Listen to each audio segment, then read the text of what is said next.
All right, this is the video you wait for. The video best bets, the weekly best bets, and we've been doing quite well with these ones, and we're going to see if we can keep it going. We're going to start with you, Ralph. You're going to be best bet. You're going with a basketball game, but you're going with a game 3. They haven't even played game 2. I can't wait to see this one. I guess you just don't want to have, the chance of a rain out, a pitching change, whatever, because last week your best bet got washed out because of the pitching change. Well, it's home road dichotomy in the NBA, and it's a very important factor. And while the Cavs are a superior team wherever they play, Boston's not. You look at what the Celtics did on the road, their last 5 playoff games, and they shot anywhere from 35% to 47%. That was their high. They averaged 42% on the road shooting, and that was against Washington and Chicago. Chicago's a very good defensive team, but Washington's not.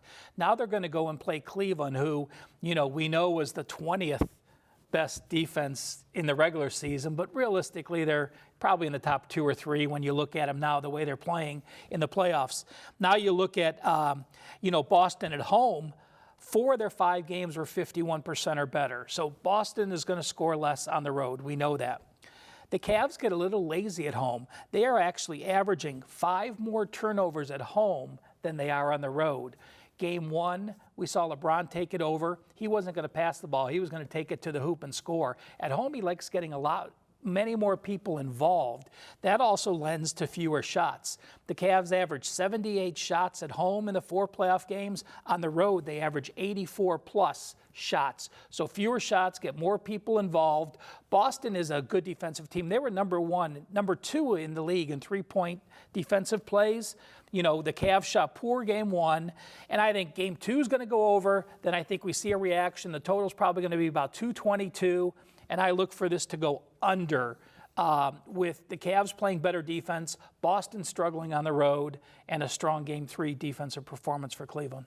And especially if somehow Boston steals Game 2 and they come back home tied 1-1, it's going to be a big game for Cleveland. Total focus. Can't disagree with you there. Brian, you're looking at Saturday. You're looking at a Game 2, San Antonio, Golden State. We talked about that in the video. Where are you going?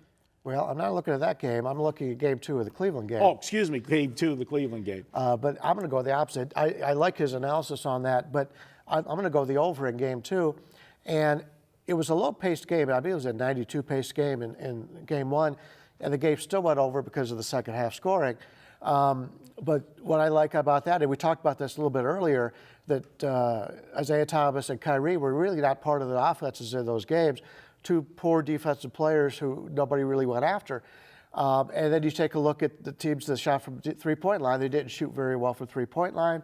I told you Cleveland in the first half played some great defense. They haven't done that for most of the season.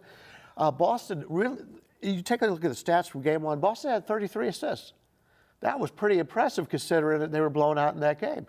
So I'm going to go for the second game over the total. I bet the second half over in Game 1 and went over, flying over. I think we see a similar outcome in that. And we talked about Boston not getting to the foul line. And they were still able to go over that first game, scoring a lot of points in the second half. I think this is a high-fly game. I go for the over in Game 2. All right. I'm going to go baseball, and we're going to go Friday night.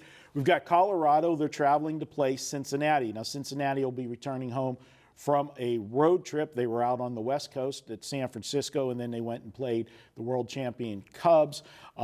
As we are taping, they play tonight, or today, at Chicago. They're currently on a 5-game losing streak. They're coming back to where they should be. Cincinnati did have a little bit of a winning streak, and Cincinnati was projected to be one of the worst teams in baseball this year, and they surprised some people early on with their play.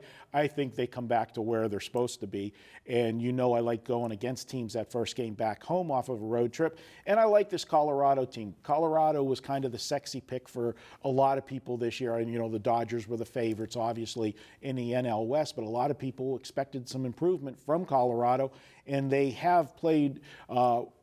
They're living up to some of those lofty expectations. And I look at this, the Cincinnati Reds, their pitching's been getting drilled. The last 3 games, they've given up 24 runs. They're going to be facing Tyler Anderson, who's coming off of 2 sharp outings in a row.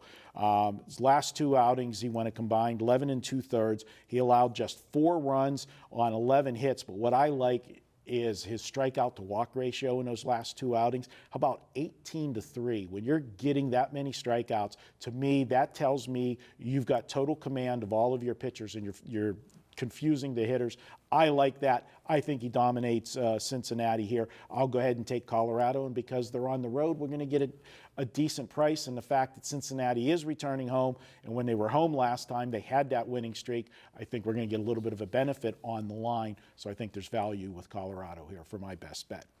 All right, guys, that wraps up the best bets. You've got Ralph with the Cavs Boston under in Game 3. You've got Bryan with the Cavs Boston over in Game 2. And I've got Friday night, Colorado in baseball with Tyler Anderson on the mound is my best bet. And don't forget, guys, if you're brand new to Wager Talk and you want to save, get a $50 bonus for signing up, after you do your first purchase of $12 or more, email support@WagerTalk, include your username, and we will put a $50 sign-up bonus in your account to use any way you like. It's just our way of saying thank you for joining the Wager Talk family, and use it however you like, guys. It's our sign-up bonus here at Wager Talk. We'll be back next with going to talk some baseball bullpens in first 5 innings. Check that out next at wagertalk.com.